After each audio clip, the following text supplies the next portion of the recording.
NFC North, I got the Packers finishing 11-6, the Bears going 9-8, the Vikings going 9-8, and the Lions going 4-13. In the NFC South, I have the Bucks finishing 12-5, the Saints finishing 9-8, the Falcons finishing 8-9, and the Panthers finishing 7-10. And finally, in the NFC West, I got the Rams finishing 11-6, the Seahawks finishing 11-6, the Niners finishing 9-8, and the Cardinals finishing 8-9. Alright. So those are my predictions there. I'm not going to do my playoff predictions. I'm just going to tell you the seeding, what the seeding would be with that. Just to kind of succinct all that was just said. So in the NFC, the Saints would be the 7th seed. The Bears would be the 6th seed. The Seahawks would be the 5th seed. Washington would be the 4th seed. The Packers would be the 3rd seed. The Rams would be the 2 seed, and the Bucks would be the 1 seed. And in the AFC, I got the Chargers being the 7th seed, the Browns being the 6th seed, the Dolphins being the 5th seed, the Colts being the 4th seed, the Rams being the 3 seed, Bills being the 2 seed, and the Chiefs being the 1 seed. Alright, that's my prediction right now. I'm leaning towards... I kind of talked myself into a Chiefs-Packers Super Bowl. That will likely result in the Packers losing, but I'm hoping that the revenge tour... Not really the revenge tour, the Last Dance, Magic, maybe that helps somehow, please. I don't know, but that's what I'm leaning towards right now. Anyway, those are my NFL predictions right now. Alright. So, by the way, I should probably change my Tebow segment to 10 things I like about Tebow instead of 10 nice things to say about him. Because I was just reading over those. It's more about what I like about him more than what is great about him. Alright. But anyway, so the Seahawks signed Jamal Adams to a 4-year, $70 million contract. And, I've always said this,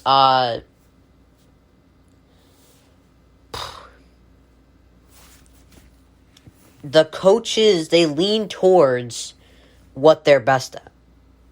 They lean towards their side. Like, Belichick is not that good at drafting offensive players, but he's phenomenal at drafting defensive players. Pete Carroll is a defensive coach. He took care of the defensive side first before the offensive side. He made the deal. That's why he...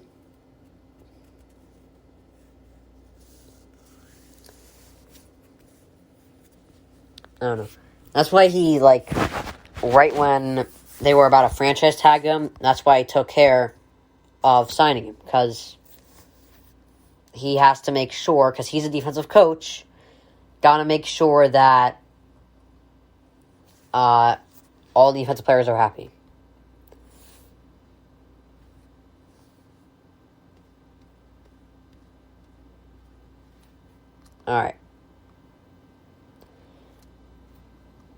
Alright, so Belichick apparently has not named a Week 1 starter, according to a pretty credible source in Cam Newton. And, they have a rough quarterback position. They're in a rough quarterback position. Belichick has a lot to prove. He is now 62-71 with one playoff appearance without Brady. The problem with this, look at Buffalo, for example. Josh Allen is incredibly talented and athletic. And the Bills signed another athletic quarterback in Mitch Trubisky. That's a balance. They have two athletic quarterbacks. The Pats have one quarterback. They have one pocket passer and one athletic quarterback. That's not a balance there.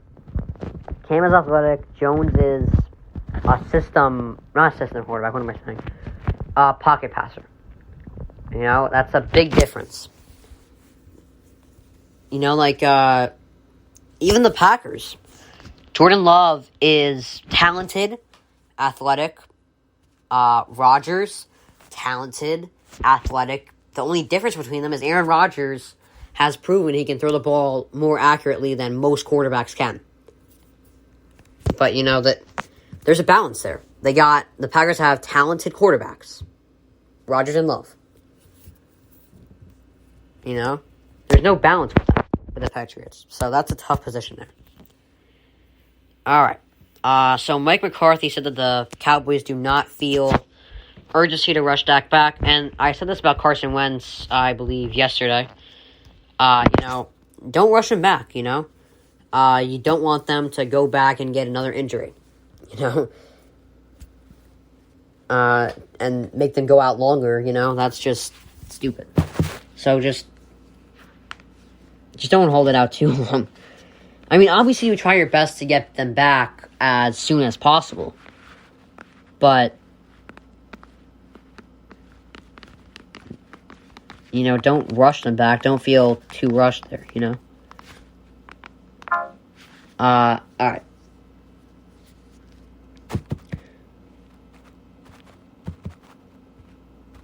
Alright. So, this is actually a quicker podcast, which kind of balances out yesterday. Let's see. 21 minutes in. Wow. Okay. Well, I am going to go on to say 10 nice things about Tim Tebow. The first nice thing is something I already said. He is the best SEC player to play the game.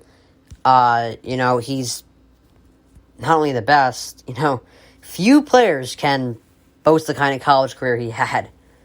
He won the Heisman Trophy, the Davey O'Brien Award, SEC Player of the Year Award twice.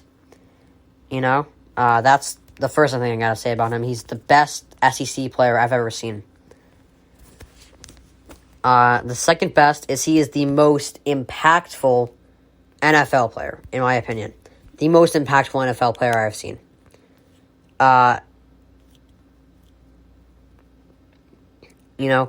He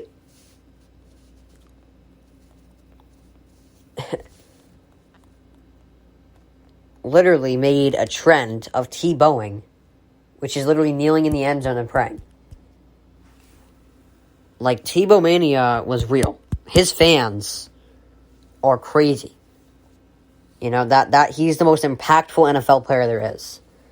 Everyone loves him. And, that leads me to my next point, which is that my third thing I like about him is he's a great guy. There's some great players that are just a-holes, But Tebow is not. He's a great guy. He is very optimistic, very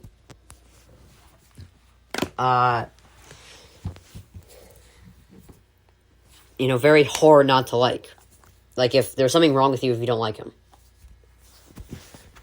Another thing I really love about him is he remained humble, even while his chances of being a pro athlete, are dwindling,